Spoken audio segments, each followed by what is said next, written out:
Assalamualaikum warahmatullahi wabarakatuh.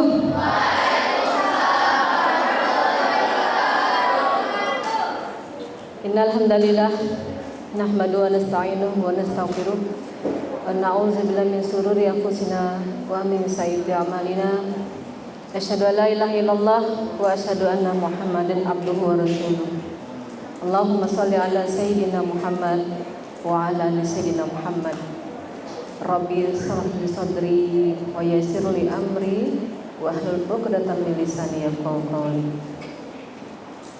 Yang sama-sama kita hormati jajaran para pengelola SMA IT, mulai dari Ustadz Ahmad Nofrian SMPD selaku Kepala Sekolah, Ibu Sri Wahyuni STP selaku Wakil Bidang Kurikulum, Ibu Desi Astoria MPD selaku Wakil Bidang Kesiswaan, dan seluruh jajaran guru SMA IT Nur Ilmi. Selanjutnya yang Ibu banggakan adalah wanita muslimah yang akan melanjutkan estafet dakwah ini, yang Ibu banggakan, yang Ibu cintai, yang penuh dengan harapan, yaitu seluruh siswi SMA IT Nur Ilmi mulai dari kelas 10, 11, 12. Betul? Segala puji bagi Allah Rabb semesta alam. Di siang hari ini kita dikumpulkan dalam ruang aula ini untuk sama-sama saling menasehati. Karena ibu yang bicara ini justru lebih berat tugasnya.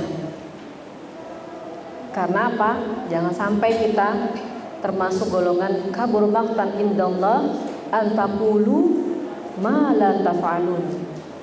Jangan sampai kita mengundang murkanya Allah karena kita mengatakan apa yang tidak kita lakukan. Maka di sini Ibu menyampaikan sedikit dari sebanyak ilmu yang Allah punya dalam rangka untuk saling menasehati di antara kita. Salawat dan salam juga kita sampaikan kepada Nabi Muhammad Sallallahu Alaihi Wasallam. Di mana hari ini kita dikumpulkan di sini adalah dalam rangka untuk mengingat-ingat sejarah bahwa di tanggal 12 Rabiul Awal itu adalah sejarah penting bagi umat di dunia, di mana sosok manusia lahir dengan tanda-tanda kelahirannya yang akan menjadi pencerah umat di dunia, juga yang menjadi pembawa risalah yang mengubah kezaliman menjadi kejayaan. Beliau adalah baginda Nabi Muhammad SAW. Kalau dalam kalender hari ini masih ada tanggal merah, dan tanggal merahnya itu diberi keterangan memperingati Maulid Nabi Muhammad SAW. Mestinya kita tuh baca, kenapa ya libur ya? Tanggal merah besok ya? Iya. Besok libur, senang ya kan? Tapi harusnya kita kritis, kenapa besok libur? Oh, ternyata keterangannya adalah memperingati Maulid Nabi. Maulid itu asal kata bahasa Arab ya, artinya lahir. Jadi kita mengingat lahirnya Nabi Muhammad. Kita dibantu karena dalam kalender ada tulisan itu. Coba bayangkan kalau suatu ketika sejarah-sejarah Islam itu tidak ada dalam kalender, bisa jadi kita akan lupa tanggal-tanggal penting, peristiwa penting dalam sejarah Islam. Maka hari ini bertepatan di 11 Rabiul Awal, nanti malam Jumat. Wah, ibu dia ngomong kok agak serem ya. Besoknya 12 Rabiul Awal. Barang siapa yang nanti malam antum bangun sholat tahajud, memperbanyak sholawat, karena antum sedang mengingat-ingat hari lahirnya Nabi Muhammad. Bisa jadi nanti ketika malaikat lewat di depan rumah antum, lalu mendengar sholawat antum dengan lirik, Salatullah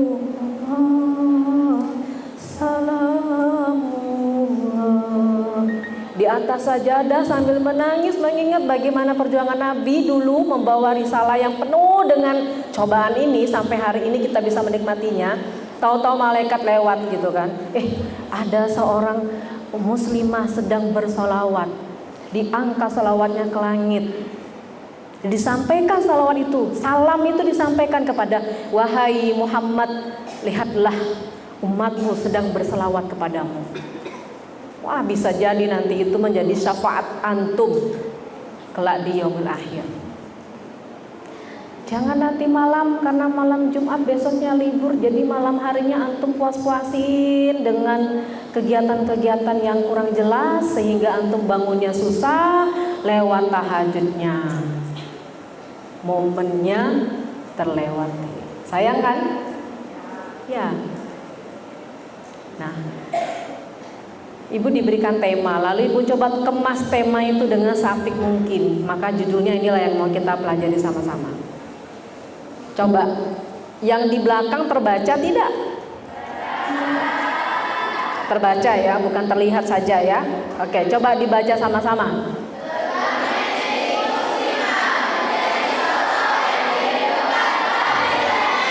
Oke, yang di balik tiang kelihatan bukan? Kelihatan. Kebaca ya yang balik tiang ya. Oke. Ada kata-kata magnet. Antum tahu sifat? Ini Ustadz Wasil ada di sini, guru fisika. Salah satu sifat magnet itu apa? Menarik ya, betul? Oke.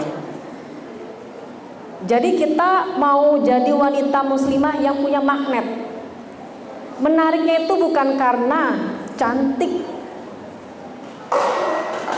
Waduh, habis ngomong cantik langsung jatuh. Ya.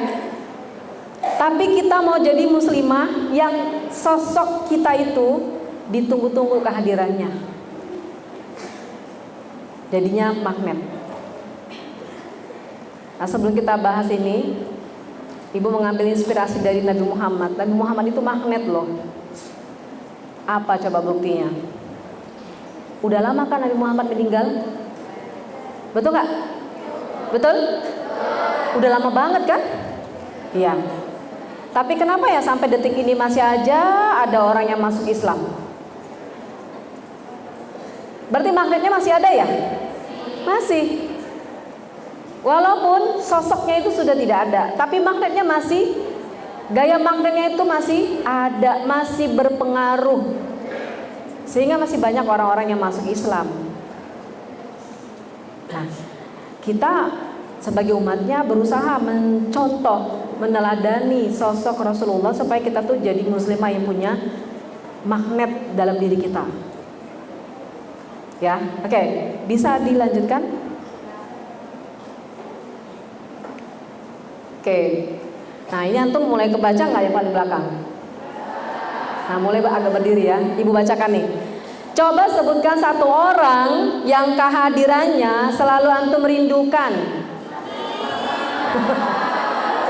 Bebas ya, jangan yang di sekolah aja, ini bebas. Mau public figure, mau teman, mau guru, siapapun itu. Bu, tolong bantu mikrofonnya. Oke, banyak ya, Masya Allah. Ibu cuma minta satu tadi ya. Oke, Bu Rahma mau kasih mikrofon. Nanti mic-nya boleh dioper ya. Ketika ada di antum sebutkan satu orang yang kehadirannya selalu antum rindukan. Dioper mic-nya boleh, silakan. Mama. Nggak ada yang dirindukan. Tidak ada yang selalu dirindukan. Umi, Mama, Umi.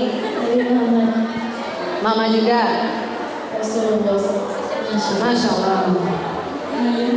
Ayah.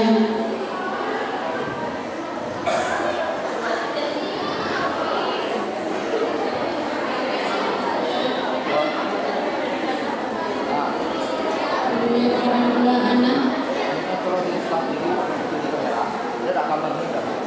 Ibu baru mendengarnya yang sama ya rata-rata orang tua ya. Gimana? Siapa? Siapa? Tante. Oh, tante ya. Iya. Oke, lanjut. Mikrofonnya bagian yang sebelah sini nanti Bu Rahma ya. Yang sebelah sini gak usah sebutkan siapa orangnya. Tapi pertanyaan ibu berikutnya adalah berikan 3 kata yang membuat antum rindu padanya.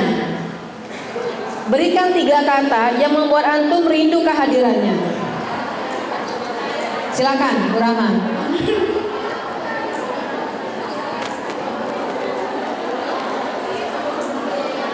Kita ke Ustazah dulu nih. Kita coba Bu Fitra yang paling dekat.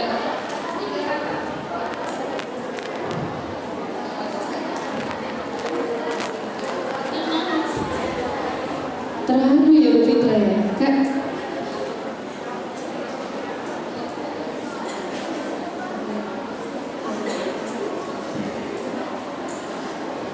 Kebaikannya.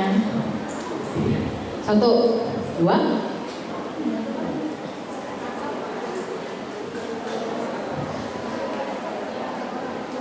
Kasih sayangnya. Oke, 3. Perhatiannya. Perhatian. Oke, lanjut Bu Rahma. Baru 1 orang. Ini baru satu udah mau nangis Ustazah. Terharu. Yang tadi tantenya, coba deh Bu Rahma, saya penasaran. Kenapa tantenya yang selalu dirindukan? Boleh berdiri Kak? Tantenya yang selalu dirindukan. Panggilannya Ling Ling tuh Ustazah. Oh, Ling Ling. Ling, jangan suka kena Ling Ling kan? Nama aslinya Reva. Ya Reva. Reva, ceritakan 3 kata. Kenapa antum selalu rindu tante?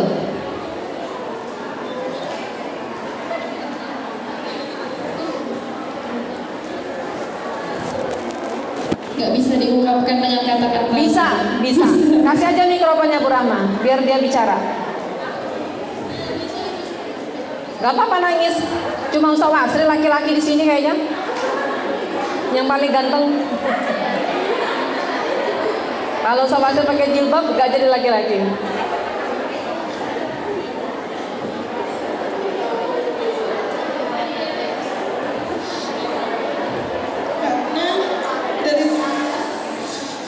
Karena dari dulu tuh Ana tuh cuma dijaga sama tante Ana. Karena bunda Ana tuh pergi gitu loh Bu, dinas keluar. Oke. Karena sering tinggal sama tante. Oke. Apanya yang dirindukan dari tante itu, Nak?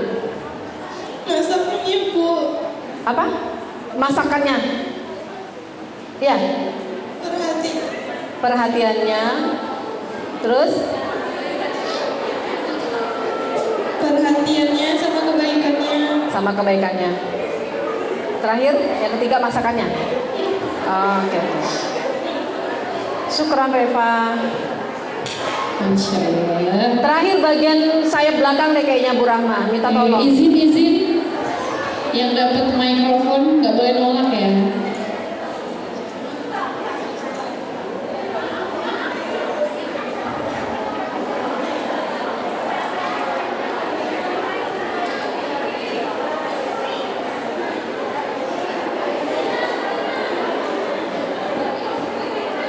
Ayo, berani bicara untuk menginspirasi yang lain.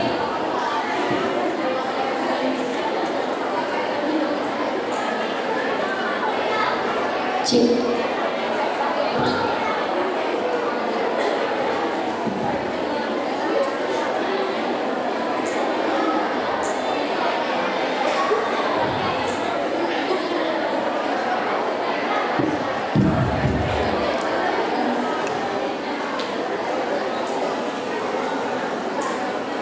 Cek.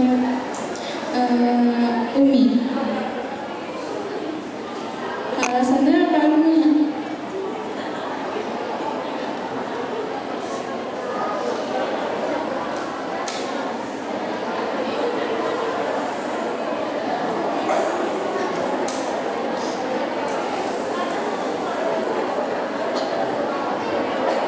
Siapa namanya? Namanya Kanza Ustazah. Kanza. Oke, Kanza. Kanza selalu merindukan kehadiran Umi. Kenapa Kanza? Boleh 3 kata yang membuat kita selalu rindu dengan Umi?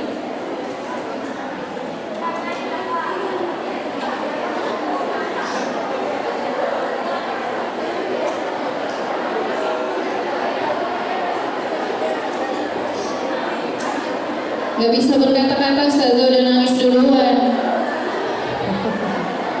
Jadi kita nggak tahu nih. Iya, kenapa? Kanza, Tiga kata apa yang sampaikan digunakan? kenapa?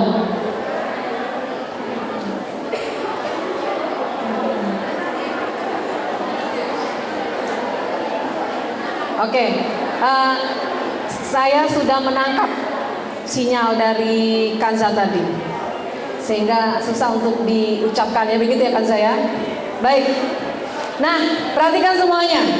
Kalau semuanya berbicara, menyampaikan siapa orang yang selalu dirindukan kehadirannya, lalu menyebutkan 3 kata dari apa yang membuat dia selalu rindu dengan kehadirannya, Ibu yakin semua akan mengeluarkan kata-kata positif, betul nggak?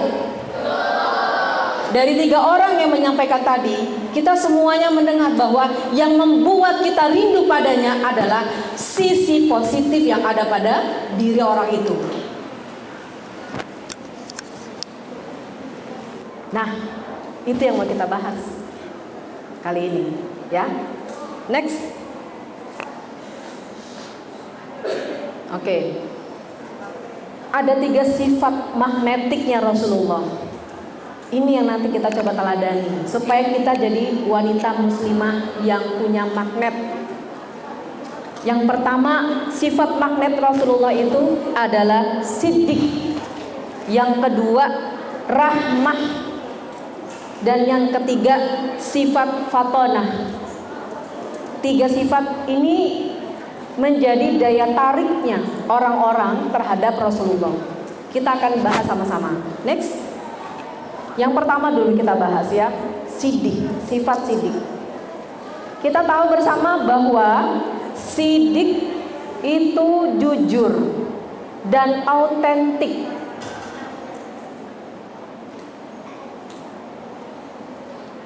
Magnet apa yang ada pada sifat yang pertama ini? Magnet kepercayaan. Kita dari SD udah belajar apa gelar yang diberikan kepada Nabi Muhammad? Apa? Al-Amin. Gelar itu dikasih ke Nabi Muhammad apakah setelah Nabi Muhammad menjadi nabi atau sebelum? Sebelum jadi nabi. Beliau itu sudah dikasih gelar sama masyarakat Arab Al-Amin. Orang yang diberi gelar sesuatu biasanya karena apa? Karena kebiasaannya enggak? Ya. Nah, Rasulullah ini sebelum jadi nabi, kebiasaan beliau setiap ngomong itu jujur. Makanya semua masyarakat Arab itu memberi gelar beliau itu adalah Al-Amin, padahal belum diangkat jadi nabi. Dan itu memang diatur sama Allah agar ketika nanti dijadikan Nabi Muhammad itu utusan Allah, gak mungkin kan orang elak, kan dia orang yang selalu jujur. Jadi kalau suatu ketika nanti dia mengatakan aku adalah utusan Allah, orang kan percaya logikanya, karena dia gak pernah berbohong. Itu ya. Jadi di sifat yang pertama ini, siddiq, jujur dan otentik, ada magnet kepercayaan. Rasulullah dijuluki Al-Amin, yang terpercaya bahkan sebelum diangkat menjadi nabi. Dan kejujuran adalah fondasi dalam hubungan. Antum berteman dengan teman yang lainnya, tapi kalau antum mendapati teman antum gak jujur, kira-kira persahabatan antum berlangsung lama atau tidak? Tidak. Dalam membangun hubungan, yang pertama sekali harus dilakukan adalah kejujuran. Punya sahabat suka bohong, ngapain? Ya kan? Punya teman suka dusta, ngapain? Oke. Coba berikutnya Ustaz. Nah, sekarang ini tipsnya biar kita jadi muslimah yang punya daya tarik magnetik tadi. Ya, yang pertama adalah jujur pada diri sendiri. Kalau dengan diri sendiri kita bisa jujur, insya Allah kita akan terbiasa jujur pada orang lain. Ya, apa sih bentuknya yang harus kita lakukan supaya jujur pada diri sendiri itu? Apa sih contohnya? Ini, tidak ikut-ikutan tren yang bertentangan dengan nilai Islam hanya untuk untuk diterima, hanya untuk dapat pengakuan. Sesungguhnya dia sedang menipu dirinya sendiri. Jadi dalam kehidupan sehari-hari, hari ini tren ini, besok trennya ganti lagi. Kita itu boleh ikut tren, tapi selama tren yang kita ikuti itu tidak bertentangan dengan nilai Islam. Hari ini kiblat tren kita siapa? TikTok. Ya. TikTok lagi naik daun ketimbang IG, apa lagi? Facebook. Gak usah disebut Facebook. Facebook itu punya kolonial, punya orang tua yang zaman kolonial. Oke. Apa yang lagi viral di TikTok dan sebagainya, kita tuh nggak gampang ikut-ikutan. Kalau itu bertentangan dengan nilai Islam,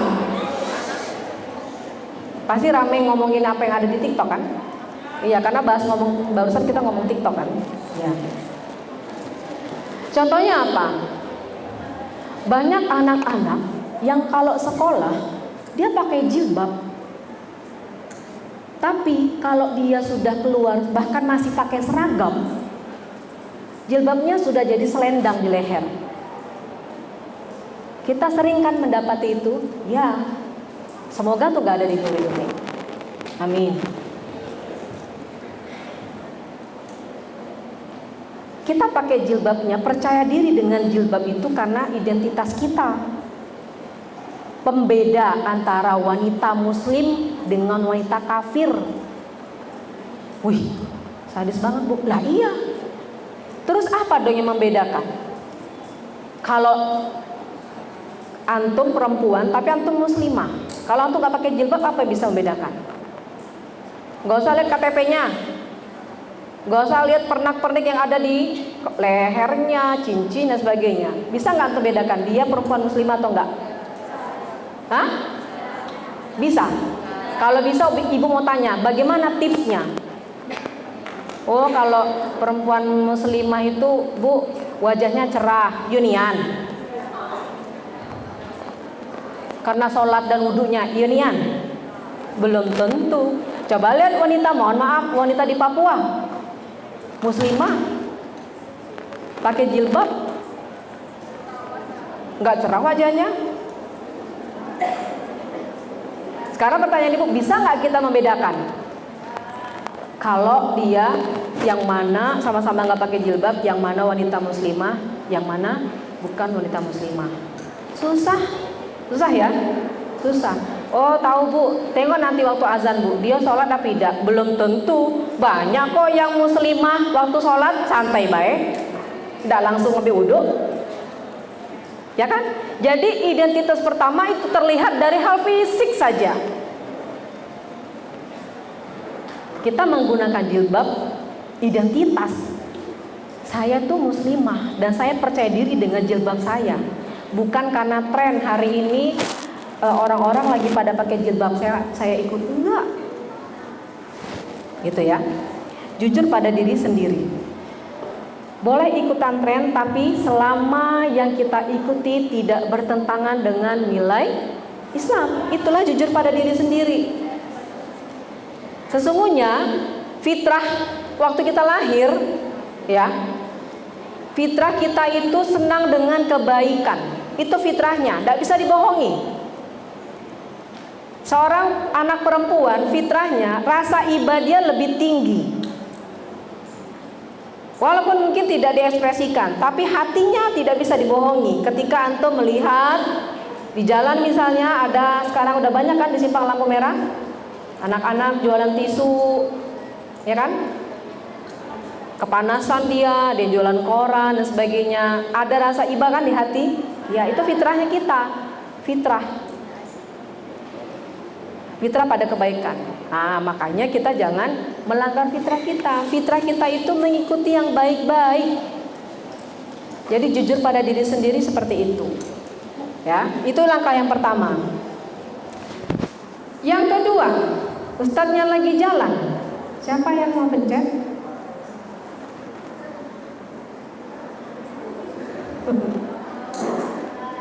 Ibu nggak ada pointer masalahnya.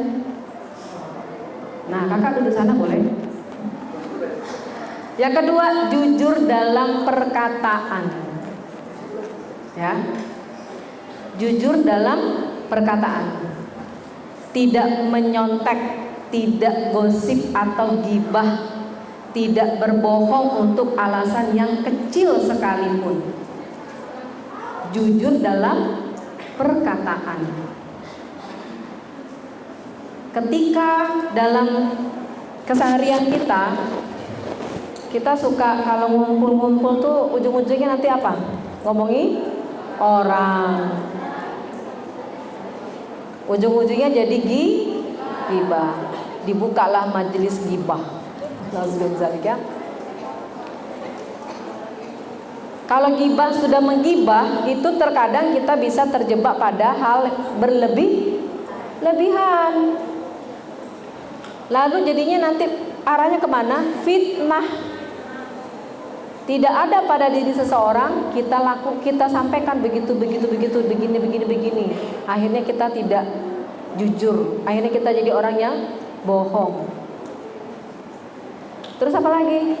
Nih, untuk alasan kecil saja kita nggak boleh berbohong. Kakak mau kemana? Kata mamanya kan. Ini mah ada tugas kelompok. Kan besok mumpung libur, Jumat, Sabtu, Minggu. Jadi ada kerja kelompok. Yang tahu beneran kerja kelompok atau enggak itu kita kan ya? Iya. Tapi ibu nggak tahu kalau antum udah SMA ini masih harus diberitahu ke orang tua, ke ayah, bunda, hari ini Ananda ada tugas kelompok. Ada begitu nggak ya? Masih ada begitu? Sepertinya sudah percaya penuh pada anaknya gitu ya. Kecuali kalau udah sampai maghrib nggak pulang-pulang, itu ditanya wali kelasnya. Katanya tugas kelompok bu. Akhirnya ternyata bukan. Termasuk hal-hal yang kecil, kita tidak boleh berkata dusta. Apa yang ada di dalam hati kita, itulah yang harusnya kita keluarkan. Jangan berbeda antara hati dengan yang kita keluarkan. Hatinya bilang A, tapi lisannya bilang B. Akhirnya kita jadi nggak jujur dalam perkataan. Nah, kalau nggak jujur dalam perkataan, akan sulit bagi kita dipercayai oleh orang lain. Kalau sudah susah dipercaya oleh orang lain, hidupnya nanti susah. Ketika dia benar-benar mengatakan kebenaran, orang masih susah nerimanya. Karena apa? Karena kita sering berbohong. Ya. Oke, next. Jujur di media sosial. Nah, yang ketiga ini caranya. Supaya punya magnet kepercayaan, yang ketiga adalah jujur di media sosial. Enggak fake, ya. Tidak menampilkan kehidupan yang bukan dirinya.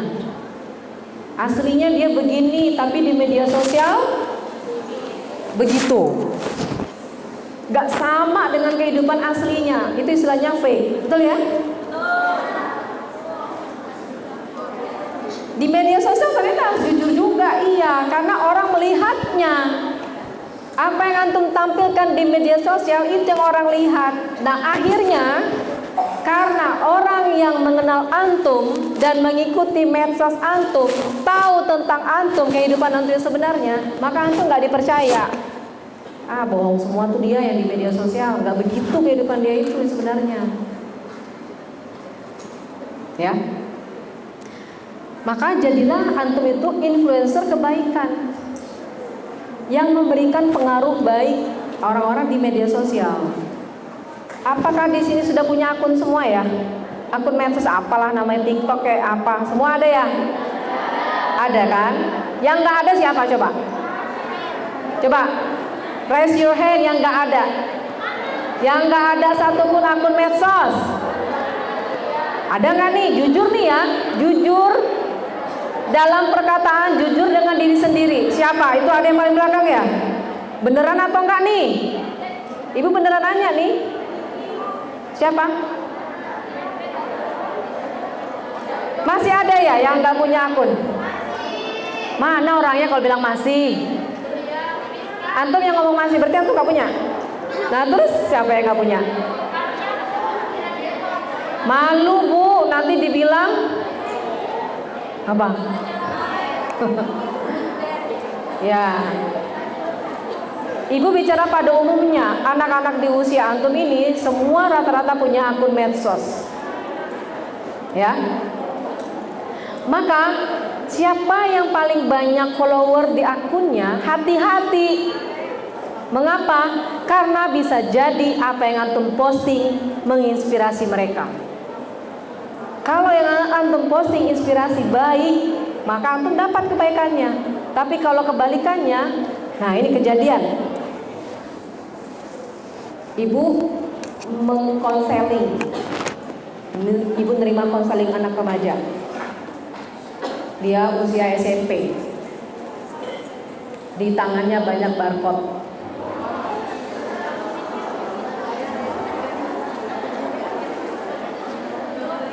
Terus ibu tanya, Kak, kenapa Kak? Banyak barcode di tangannya. Udah bekas-bekas gitu ya, berarti udah lama ya. Ya kalau kami lagi stres kayak gitu bu. Oh, ya. Lagi ada masalah banyak ya Kak? Iya bu. Oke. Kira-kira kakak terinspirasi dari mana Kak? Bikin barcode di tangan? TikTok. Oh, TikTok. Emang kayak gimana di TikTok? Ceritain. Kalau kita lagi banyak masalah bu, lagi stres bu, kalau kita bikin barcode tuh nggak sakit bu. Oh begitu. Terus waktu kakak melakukannya sakit nggak? Enggak. Setelah itu sakit. Penasaran ibu buka TikTok. Ibu cari. Oh ternyata benar. Di TikTok itu sambil joget-joget anak perempuan. Kalau kamu lagi stres, kalau kamu banyak masalah, nah diginiin tangan itu ya. Ada alat khususnya ya. Pisaunya itu ada alat khusus ya. Dipraktekin tuh. Nah yang nonton ini anak yang lagi banyak masalah. Lalu dia seperti terhipnotis. Dan dia lakukan itu berkali-kali. Setiap ada masalah, dia lukai dirinya sendiri. Jadi barcode-nya bukan satu, tapi 1, 2, 3, 4, 5, 6.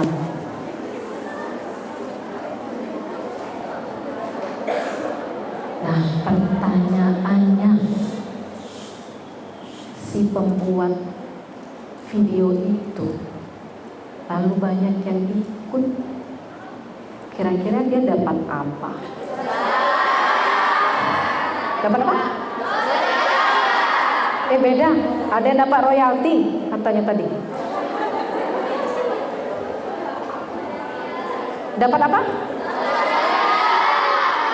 Ini ada yang panjang, ini pendek, ini dosa. Ini dosa apa tadi? Oh, pantas. Dosa jariah. Iya, selama dia tidak menghapus yang dia posting itu, dosa jariahnya terus mengalir. Berapa banyak anak remaja yang melakukan apa yang dia posting? Coba bayangin. Nah, maka jujur di media sosial itu penting untuk menjadi daya tarik seorang wanita muslimah. Jadilah influencer kebaikan. Kata Rasulullah, barang siapa yang melalui tangannya orang mendapatkan daya melalui tangannya, itu lebih baik daripada unta merah. Hah? Unta merah tuh kayak mana bu? Unta merah. Ibu belum pernah lihat ya. Tapi hadis itu menggambarkan unta merah itu kalau di Arab adalah kendaraan pada masa itu dipakai. Bisa bayangkan kendaraan apa yang termahal? Apa? Hah? Unta merah? Bukan. Maksud ibu, hari zaman ini kendaraan apa yang paling mewah? Apa antunya unta merah?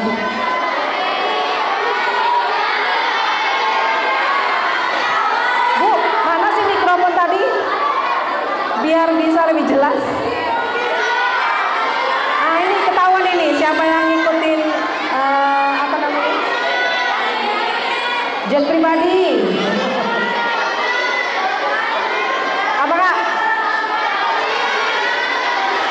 Nggak tahu? Oke, yang tahu aja deh, yang tahu.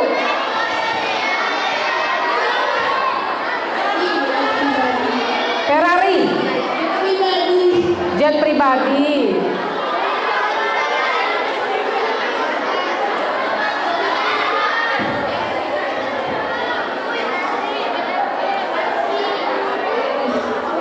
Porsche, Rolls Royce, Rubicon, BMW, Lamborghini. Oke, rupanya banyak ya mereknya ya. Ada lagi? Ini karena ingatnya pesawat Airbus A380.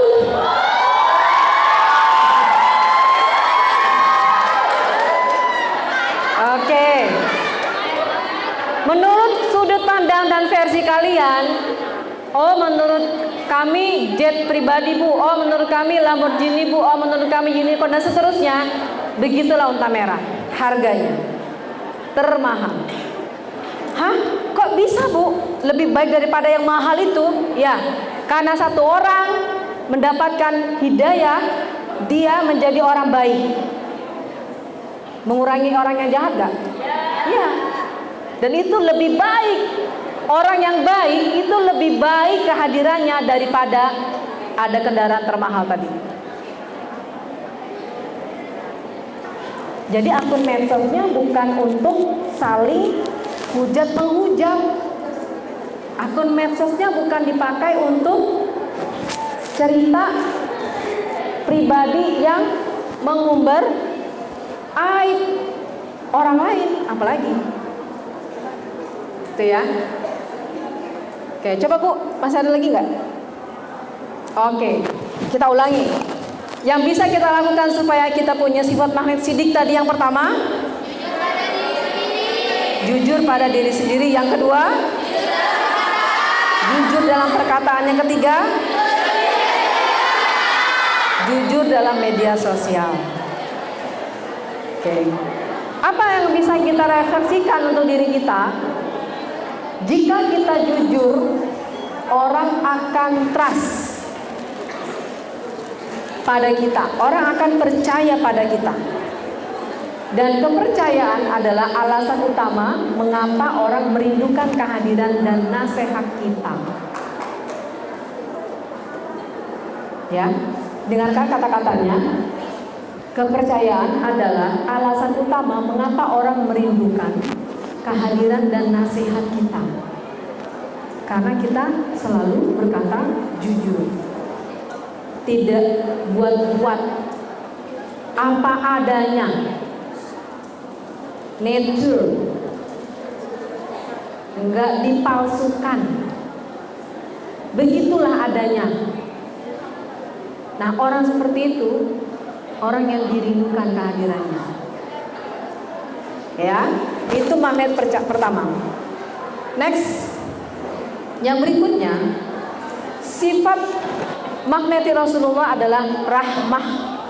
Di SMA ini 3 orang guru yang ada namanya rahmah. Betul nggak?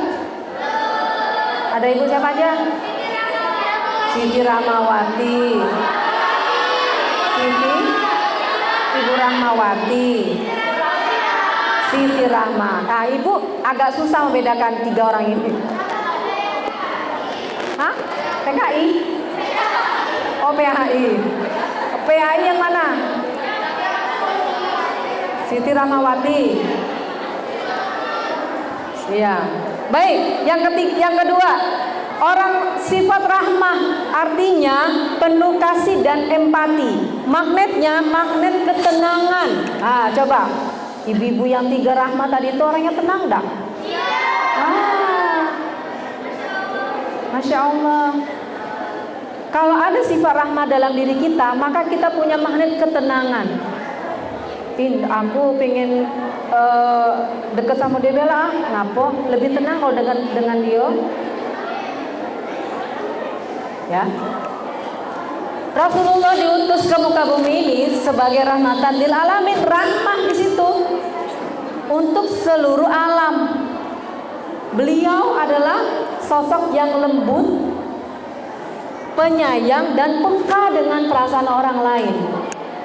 Semua pasti tahu tentang kisah pengemis Yahudi yang buta di pasar yang selalu dikunjungi oleh Rasulullah semasa hidupnya. Pada dengar kisahnya?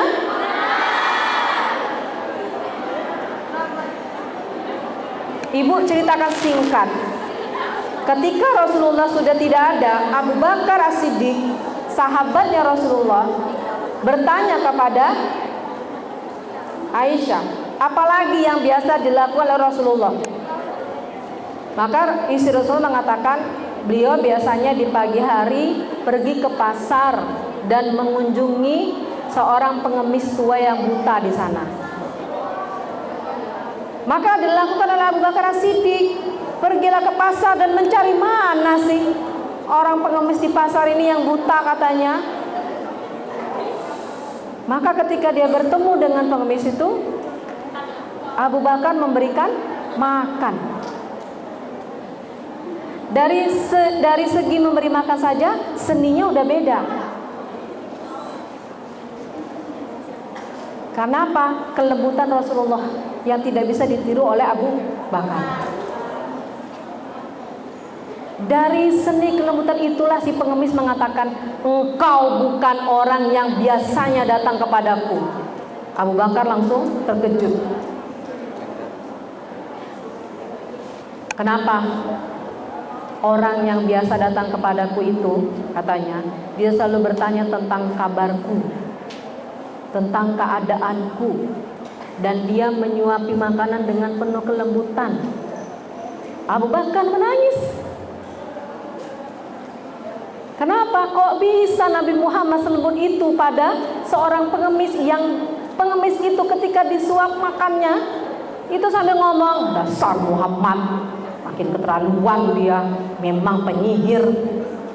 Coba bayangkan ketika antum menyuapi seseorang makanan, lalu antum yang diejek-ejek, dicaci maki.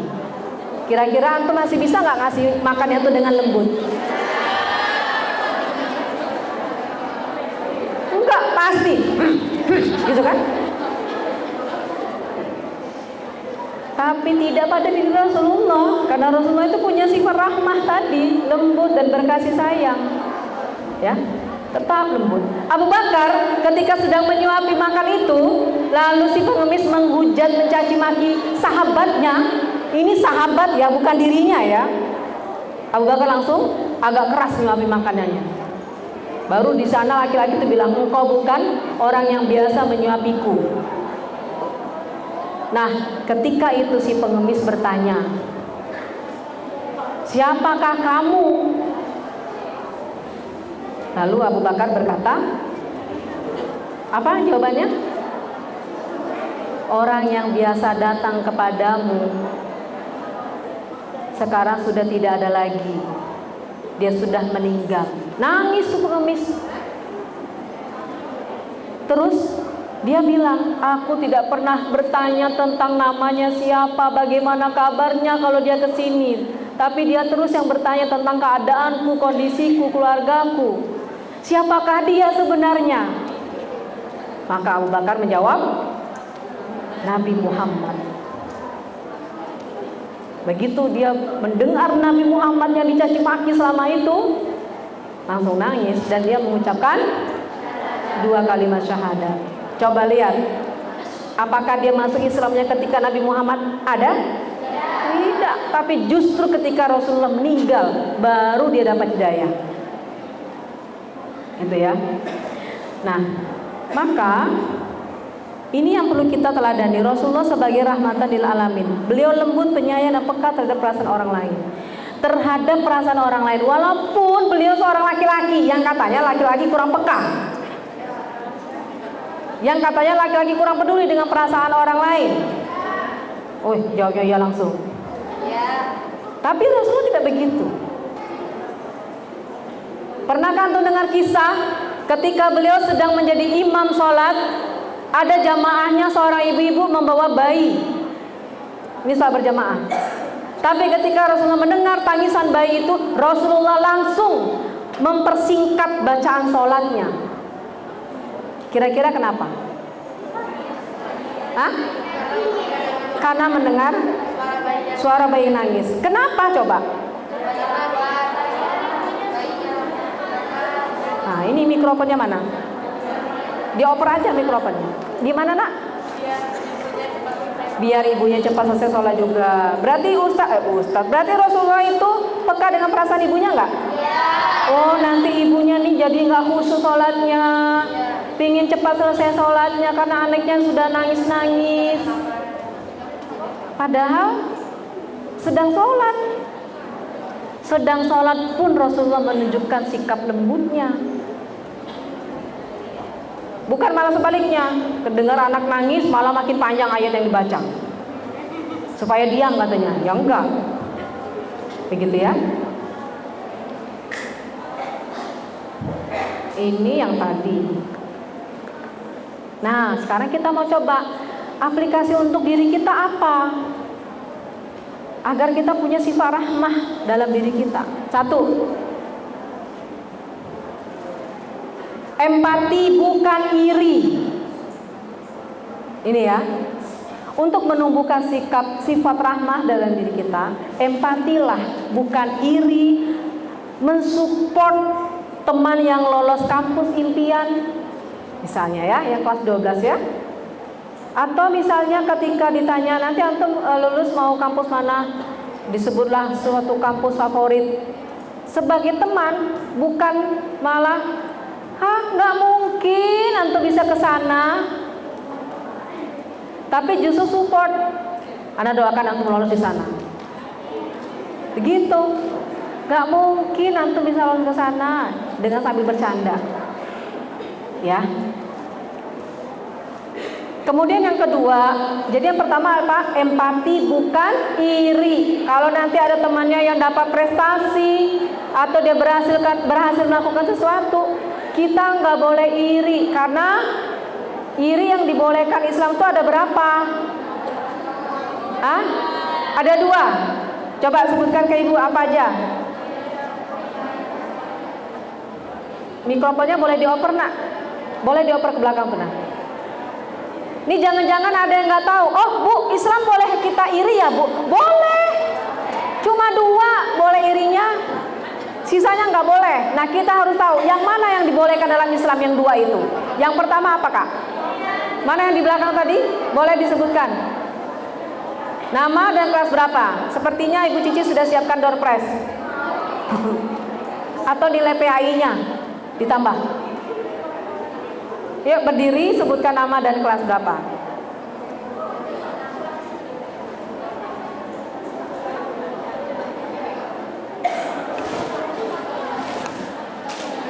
Ayo kak, monggo. Namanya Safa dari kelas E7. Safa ya namanya. Kelas 10 E7. 10 E7. Oke, silakan Safa. Apa yang boleh dalam Islam irinya?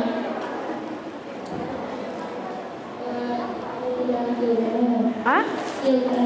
Iri dalam ilmu. Gimana tuh maksudnya iri dalam ilmu? Maksudnya tuh, misalnya kita tuh punya teman, teman kita tuh berilmu. Kita tuh ini, tapi ilmunya tuh kayak lebih baik gitu loh. Misalnya kita belajar juga, belajar sama dia gitu. Oke, terus yang kedua?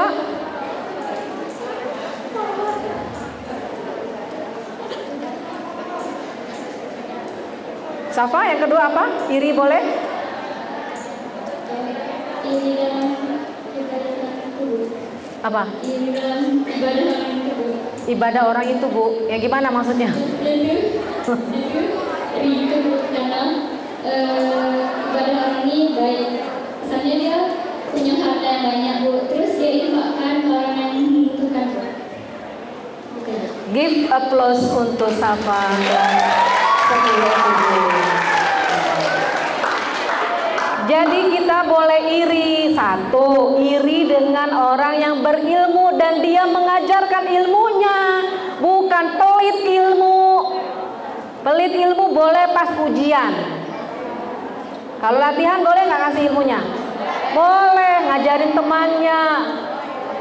Boleh iri dengan orang yang berilmu dan mengajarkan ilmunya. Yang kedua, boleh iri dengan orang yang berharta dan dia menginfakkan hartanya di jalan Allah.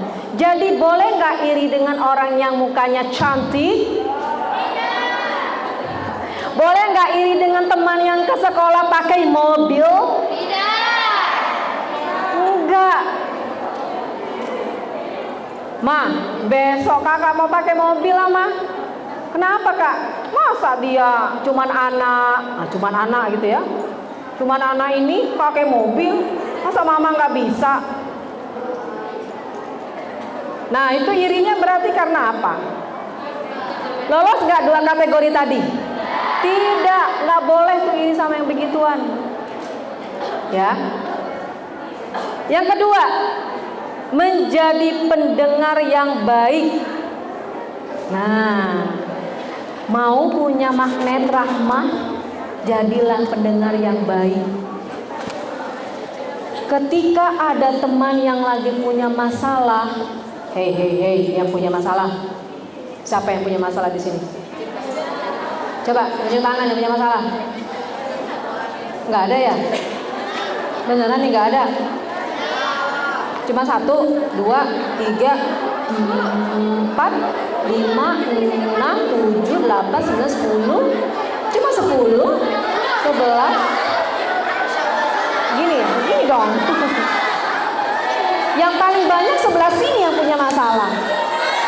Yang ini sedikit. Apalagi yang di ujung, gak ada masalah nih kayaknya nih. Beneran gak ada? Ada ya? Ada, oke. Sok atuh turunkan. Yuk turunkan. Coba antum pernah nanya nggak sama Ustazah ada masalah nggak? Bu Sarah ada masalah? Ada ya? Ada. Nah ini Bu Rahma yang namanya Rahma. Bu Rahma ada masalah nggak? Ada. Siapa yang nggak punya masalah? Yang nggak punya masalah orang yang udah mati. Selesai kan hidupnya? Iya. Nah, oke. Jadi aplikasi kedua yang bisa kita lakukan adalah jadilah teman yang siap mendengarkan masalah temannya.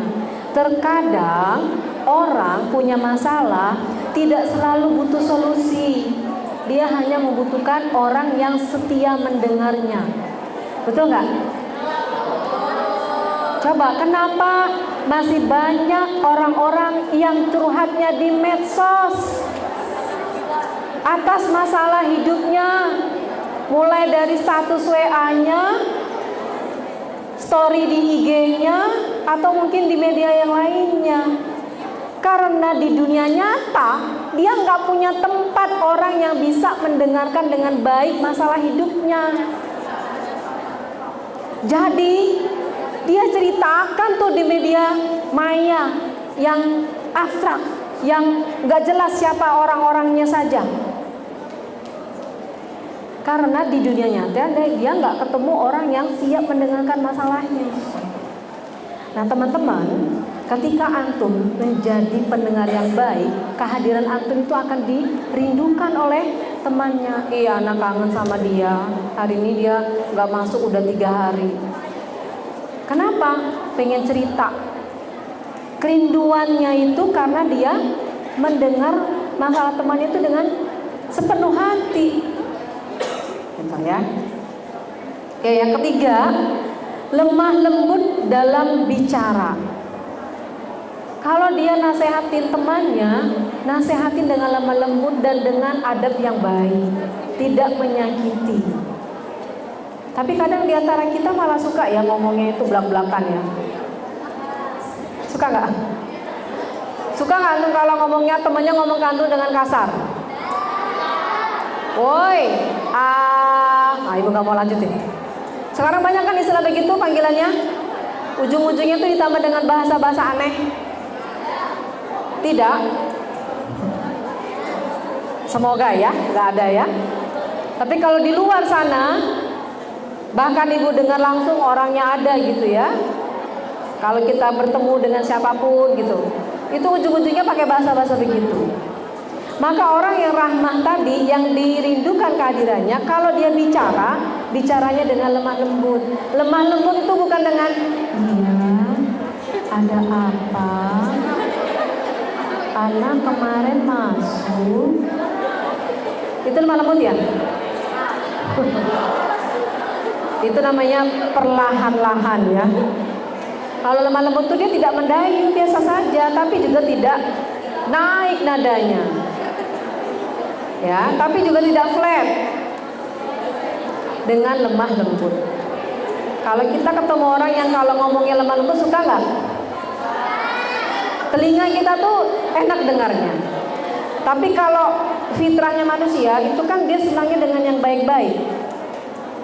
Ketika dia mendengar kata-kata yang agak kasar gitu ya, maka telinganya tuh kayak tidak nyamannya dengarnya. Tapi ketika itu dilakukan berulang-ulang, jadi biasa kan?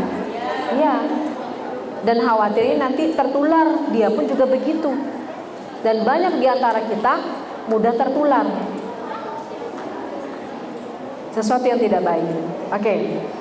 Jadi aplikasinya begitu ya. Empati bukan iri, menjadi pendengar yang baik, lemah lembut dalam bicara. Kalau kita ingin kehadiran kita dirindukan oleh teman-teman kita di kelas, kehadiran kita dirindukan oleh orang tua atau keluarga kita di rumah, maka lakukanlah 3 hal ini. Kalau bersikap empati, nggak iri sama adik misalnya, atau iri sama kakak sendiri di rumah gitu, nggak boleh begitu. Yang kedua, dia selalu menjadi pendengar yang baik. Di sini kan antum udah SMA ya, antum tuh udah jadi teman curhatnya bunda nggak di rumah? Siapa yang mama atau uminya curhatnya ke antum? Masya Allah, udah jadi teman curhat ya? Iya. Terkadang antum memberikan solusi atau enggak? Tidak. Biasanya antum menanggapinya apa? Oh gitu. Sabar Maya. Terus apa lagi? Apa lagi? Sabar ya Ma. Terus mama antum mendengar kalimat begitu, apa reaksinya? Senang. Apa lagi? Apa? Bahagia, lega. Ya. Jadi itu minimal di rumah kehadiran kita itu dirindukan. Siapa nih yang dari asrama atau mahat? Banyak. Wah, coba besok kalau antum pulang, antum tanyain, mama merindukan kepulangan kakak enggak? Atau malah jawabnya enggak. Ya. Kalau kehadiran antum dirindukan, berarti ada pesona magnet yang ada dalam diri antum. Tapi kebalikannya, kalau kehadiran antum, ya kak, kok cepat dan baliknya kak, belum jadwalnya dah. Itu bahasa lain ya, bahasa lain kalau antum itu tidak dirindukan. Maka baik-baik istighfar. Kenapa ya? Jangan-jangan kepulangan kita itu hanya bikin beban, bikin mama tuh tambah gitu ya, panjang ceramahnya. Nah itu introspeksi diri kita. Harusnya kehadiran kita itu yang hanya boleh pulangnya 3 bulan sekali, mestinya dirindukan, bukan kebalikannya ya. Oke. Next, ini sifat yang ketiga. Nah ini keyword untuk yang kedua ya. Orang tidak akan selalu ingat apa yang kamu katakan, tapi mereka akan selalu ingat bagaimana kamu membuat mereka merasa. Jadi bukan hanya tentang kata-kata orang akan ingat kita, tapi pernah diperlakukan seperti apa oleh orang itu. Ya. Semanis-manisnya kata-kata antum, tapi kalau perbuatan antum melukai dirinya, itu yang diingatnya, bukan kata-kata manis. Ya. Lanjut, yang ketiga, yang terakhir. Menjadi magnetik muslimah memiliki sifat fatona, cerdas dan bijaksana. Magnet solusi. Magnetnya adalah magnet solusi. Rasulullah seorang pemimpin yang cerdas secara intelektual, cerdas intelektual beliau, cerdas emosionalnya, dan cerdas spiritualnya. Beliau mampu menyelesaikan masalah dengan bijak. Siapa yang pernah dengar kisah ketika Ka'bah itu direnov, maka terjadilah perdebatan untuk mengembalikan Hajar Aswad. Siapa yang paling berhak mengangkat Hajar Aswad dan meletakkan ke posisinya? Pernah dengar kisah itu? Oke. Lalu ribut kan ya? Beberapa kabilah ribut. Datanglah Nabi Muhammad kan memberikan solusi. Coba yang tahu kisahnya, apa solusinya yang ditawarkan oleh Rasulullah? Kalau rame memang ini ya. Coba mikrofonnya di mana? Sebelah mana mikrofonnya tadi? Mana mikrofonnya tadi? Oh ini ya. Oke. Siapa yang mau jawab?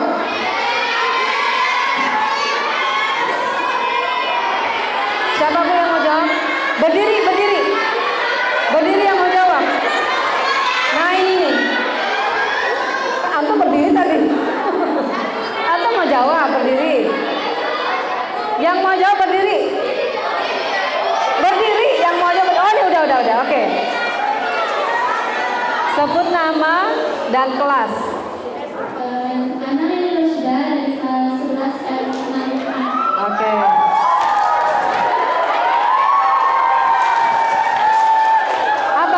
Ditawarkan. Jadi solusinya Rasulullah tuh bentangin sorban yang selalu dia pakai. Terus itu Hajar Aswadnya taruh di tengah. Setelah itu beliau bilang ke setiap kepala suku buat angkat ujung-ujung sorbannya. Oke, tepuk tangan untuk Rosida ya. Benar nggak Ustaz Asril? Betul. Kehadirannya memberi solusi, bukan nambah masalah. Orang yang kalau ada masalah dia hadir memberikan solusi, itu yang dicari. Tapi ketika ada masalah dia datang bikin tambah masalah. Dirindukan atau enggak kehadirannya? Gak usah lah dia datang, kenapa? Nama bening. Bukan selesai masalahnya, tambah masalah. Nah, nauzubillah min dzalik, jangan sampai kita jadi orang seperti itu. Ya? Oke. Sekarang kita lihat yang bisa kita lakukan apa? Cerdas dalam kehidupan kita. Satu, cerdas memilih teman. Nih, kecilan ya tulisannya ya. Yang pertama, cerdas memilih teman. Bijak dalam memilih lingkungan pertemanan yang saling mengingatkan dalam kebaikan. Nah, cerdas yang pertama, pilih teman itu dengan bijaksana. Pilih teman yang selalu mengingatkan pada kebaikan. Kenapa yang pertama cerdas memilih teman? Siapa yang berani jawab? Kenapa yang pertama tuh cerdas memilih teman? Yuk. Berdiri yang mau jawab. Ah, itu yang di belakang. Di belakang Bu Rahma. Kelas 10 lagi. Kelas 12 mana ya? Sebelah mana sih kelas 12? Ini ya. Belum memberikan tanggapan. Sebut nama dan kelas ya. Iya. Kelas 10 E8. Oke. Kenapa kita harus cerdas memilih teman? Karena teman itu bisa menjadi motivasi dalam kehidupan sehari-hari kita, juga mendukung pergaulan kita. Kalau misalnya kita pilih teman yang positif, maka lingkungan kita akan positif. Kalau misalnya kita pilih teman yang negatif, maka lingkungan kita akan negatif.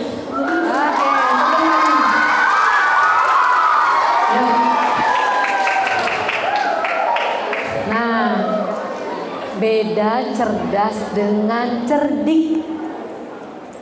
Kalau ada maunya berteman, gak ada mau gak berteman, itu cerdik namanya. Orang cerdik begitu lama-lama gak punya teman. Kenapa cerdas yang pertama, cerdas memilih teman? Rasulullah bilang begini, kalau engkau mau melihat agama seseorang, lihatlah agama temannya. Wih, begitu? Iya.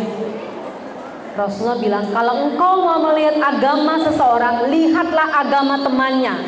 Berarti temannya adalah cerminan dirinya. Maka hati-hati memilih teman, karena pasti kita akan mudah terpengaruh sama teman. Kalau kita memilih teman yang baik, maka pengaruh baik yang akan kita dapat. Sebaliknya, salah berteman, ya salah juga. Ini kenyataan. Ketika ada remaja yang konseling dengan Ibu Ria, dia satu circle. Dia cerita tentang kemarahan dia terhadap sahabatnya sendiri. Apa yang menyebabkan parahnya waktu dia konseling sama Ibu Ria? Dia pengkhianat, Bu. Padahal itu sohibnya loh. Kenapa? Pacar saya diambil sama dia.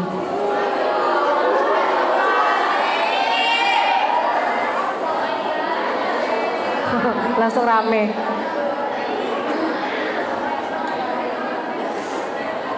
Jadi ketahanan seseorang, perhatikan ya, antum berteman dengan orang yang hobinya pacaran, yakin, tunggu aja tanggal mainnya, pasti antum juga akan pacaran. Kok Ibu Ria yakin? Lah itu sudah berapa kasus yang Ibu tangani? Yang tadinya dia bukanlah siapa-siapa, anak biasa saja, tapi karena dia bergaul satu circle, yang teman-teman di circle-nya itu pada punya pacar, lama-kelamaan dia punya pacar juga. Nah, yang kasus yang tadi itu parahnya begitu. Dia punya sahabat, sahabatnya yang ngambil pacarnya.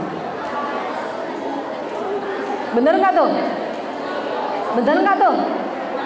Bener apa nggak menurut antum? Hah? Benar ya? Gak benar kedua-duanya ya? Pernahkah antum mendengar hadis begini? Rasulullah SAW bersabda, barang siapa yang berteman dengan tukang minyak wangi atau penjual parfum, maka dia akan ikut wanginya. Barang siapa yang berteman dengan pandai besi, maka dia akan kena apinya. Pernah dengar? Oke, bantu Bu Ria, tolong uraikan hadis ini. Siapa yang berani? Udah 2 orang ya tadi yang memberikan tanggapan ya. Ibu mau kelas 12 deh. Yuk kelas 12, siapa yang berani? Bisa nggak bantu Bu Ria uraikan hadis Rasulullah ini? Ada? Kelas 12? Ada yang berani? Silakan berdiri.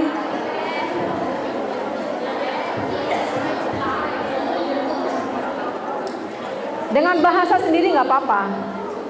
Tidak harus dengan bahasa buku ya. Yuk, silakan berdiri Kak, sebutkan nama dan kelasnya.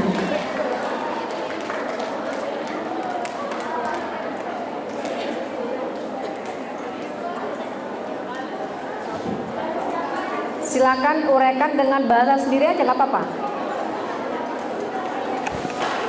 Ada atau enggak? Kalau nggak ada nggak usah dipaksa. Kita lihat kelas 11 ada yang mau?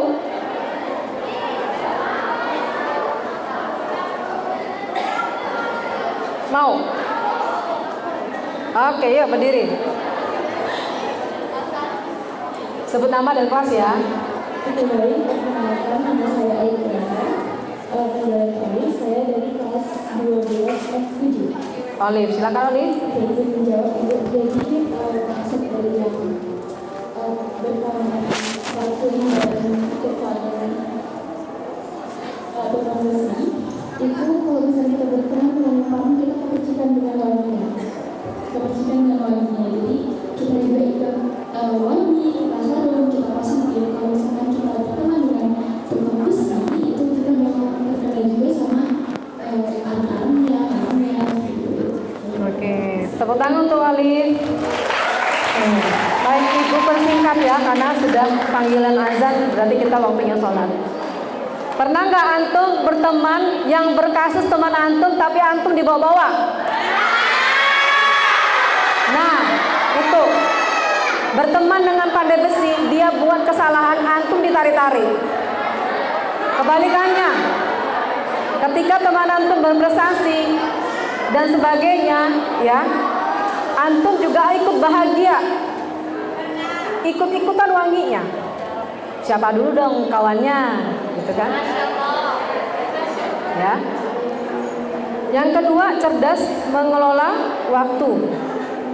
Dia seimbang antara dunia dan akhirat. Harus cerdas. Jangan kebanyakan belajar persiapan UTBK, sholatnya ditunda-tunda. Ini ibu garis bawahi, terutama yang ada bimbel-bimbel di luar, yang agak mengabaikan waktu jam sholat, sehingga sholatnya sering di ujung-ujung waktu. Lama-lama antum terbiasa mengakhirkan waktu sholat. Hati-hati, ya. Cerdas bermedia sosial, memilih konten yang dikonsumsi dan dibagikan, tidak sekedar hoaks yang antum sebar. Cari kebenaran beritanya, baru antum share. Yang terakhir, bijak menyikapi perbedaan, menghargai perbedaan pendapat dan tidak memaksakan kehendak. Ya, oke, ini terakhir. Sosok yang cerdas dan bijak akan dicari dan dirindukan karena dia membawa solusi, bukan drama. Ya, anak ibu sekalian, dunia masa depan tidak butuh wanita yang hanya cantik di luar, tapi masa depan dan dunia ini butuh wanita-wanita yang hatinya cantik, yang hatinya bersih, dan dia menjadi magnet bagi kebaikan di sekelilingnya. Wassalamualaikum warahmatullahi wabarakatuh.